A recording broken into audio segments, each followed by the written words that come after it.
Are you looking for some English pronunciation practice? Well, today you're going to improve your English pronunciation by reading some stories with me. You're going to improve your English pronunciation by using the shadowing technique. The shadowing technique involves listening very carefully to either a video or an audio recording and repeating what you hear. You can try to repeat at the same time as the recording, or you can pause and then repeat after. The shadowing technique is not just about listening and repeating the words. It's about repeating the sounds, the rhythm, and the intonation patterns as closely as you can. This method is a great way if you don't have anyone to practice your speaking with, or you don't have a teacher to give you feedback on your pronunciation. Now, of course, you and I both know that the fastest way to improve your speaking and pronunciation skills is by taking one-to-one lessons and getting feedback from a highly experienced and qualified English teacher. And the best platform to help you find your perfect English teacher is Preply. On Preply, there are thousands of English teachers for you to choose from.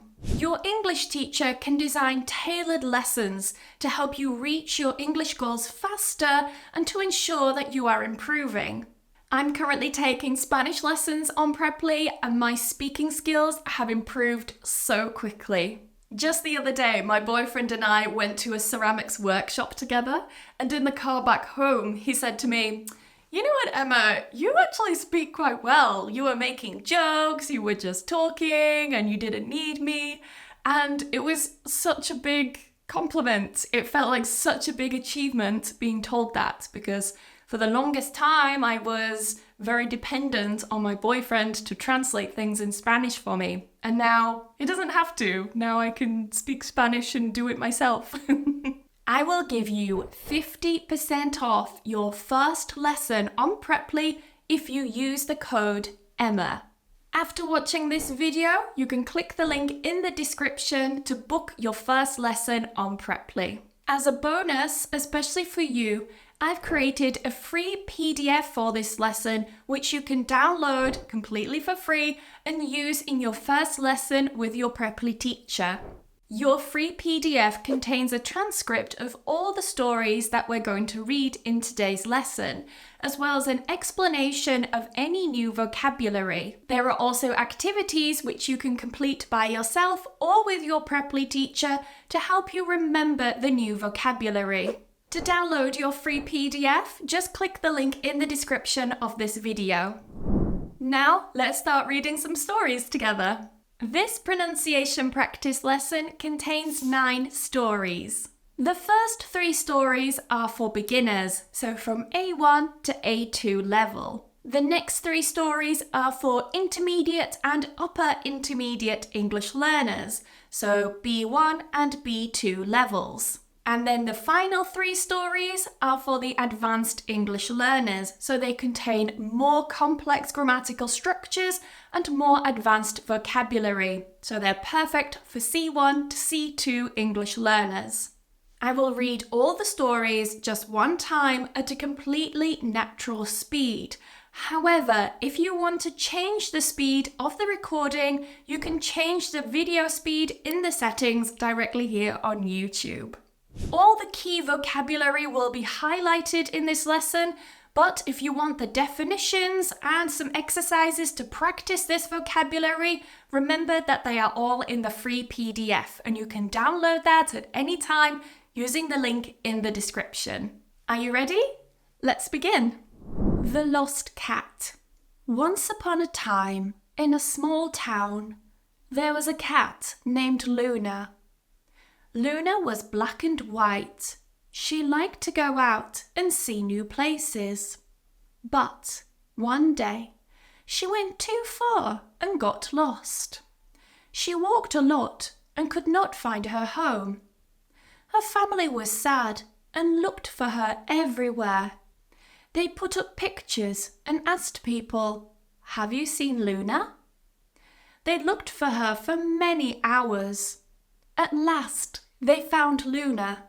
She was under a tree. Her family was very happy to see her. Luna was happy too and said, I will never go too far again. A day at the park. Tom and Mia were friends. One sunny day, they decided to go to the park for a picnic. They took some sandwiches, some fruit, and some apple juice with them. In the park, they chose a nice place under a big tree to sit. They ate and enjoyed their food.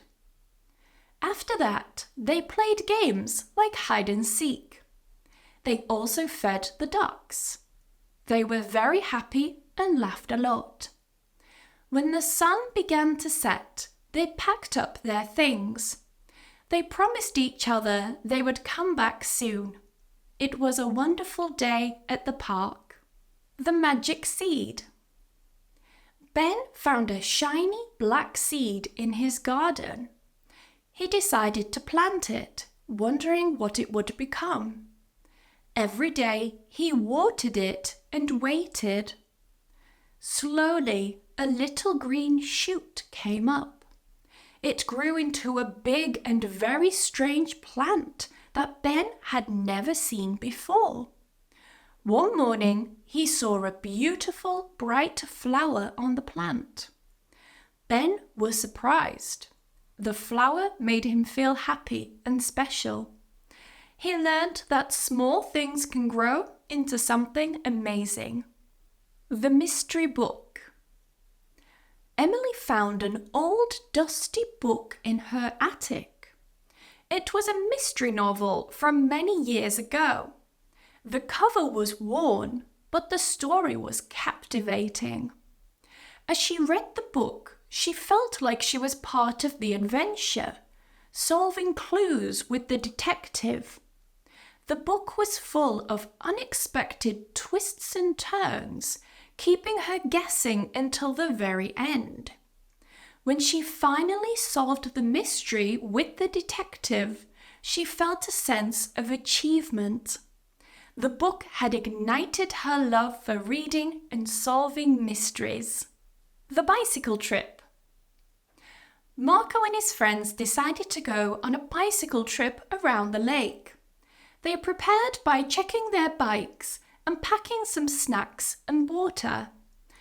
The journey was challenging but beautiful, with stunning views of nature. Halfway, they stopped for a picnic and enjoyed the peaceful surroundings.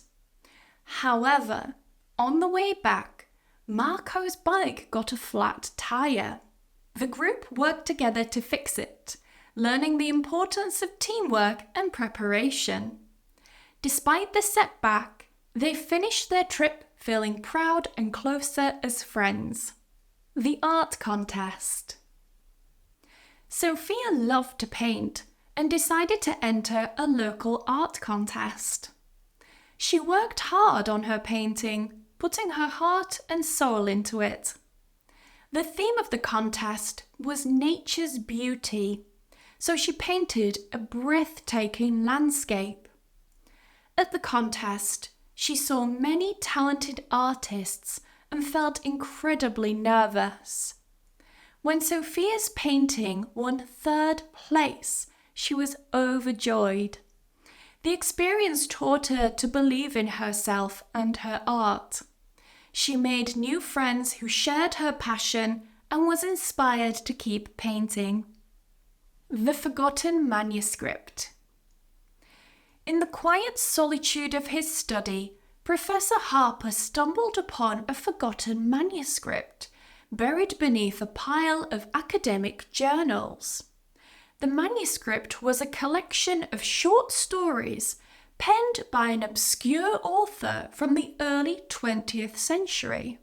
It offered a glimpse into the cultural zeitgeist of a bygone era. Intrigued, Professor Harper dedicated himself to its analysis, uncovering themes of resilience and the human condition.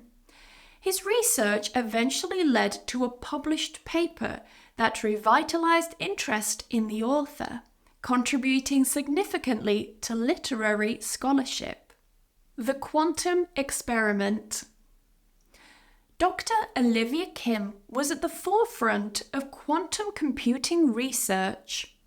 Her latest experiment aimed to demonstrate quantum entanglement over unprecedented distances. The setup was intricate, requiring precise calibration of lasers and mirrors. After months of preparation, the experiment was finally conducted. The results were astonishing, not only confirming the theory, but also opening new avenues for quantum communication. Dr. Kim's work challenged existing paradigms, earning her accolades in the scientific community and paving the way for future innovations. The linguist's discovery. Professor Laura Walker, a distinguished linguist, ventured into a remote Amazonian village to document a nearly extinct tribal language. Her arrival was met with enthusiasm from the locals, keen to preserve their linguistic heritage. Through extensive research, Professor Walker uncovered a sophisticated linguistic system, deeply entwined with the tribe's ecological wisdom. Her findings, published in an academic paper, highlighted the critical relationship between linguistic diversity, cultural preservation, and ecological understanding. Walker's work also spotlighted the urgent need to safeguard endangered languages as repositories of invaluable knowledge and environmental stewardship, catalyzing global conservation efforts. It's a mouthful, was that last one, wasn't it? And that's the end of this English pronunciation practice. Which story did you enjoy the most? Your next step now is to download the free PDF, which includes the 9 stories from this video, the phonetic transcriptions, the vocabulary explanations, and some activities that you can complete by yourself or with your teacher. Now remember, if you want to improve your English faster, then it's much more effective to have one-to-one lessons. So go and book your first lesson with Preply. The link is down below in the description. And remember to use the code Emma for 50% off your first lesson. I hope you've enjoyed today's lesson and I will see you in the next one. Bye bye.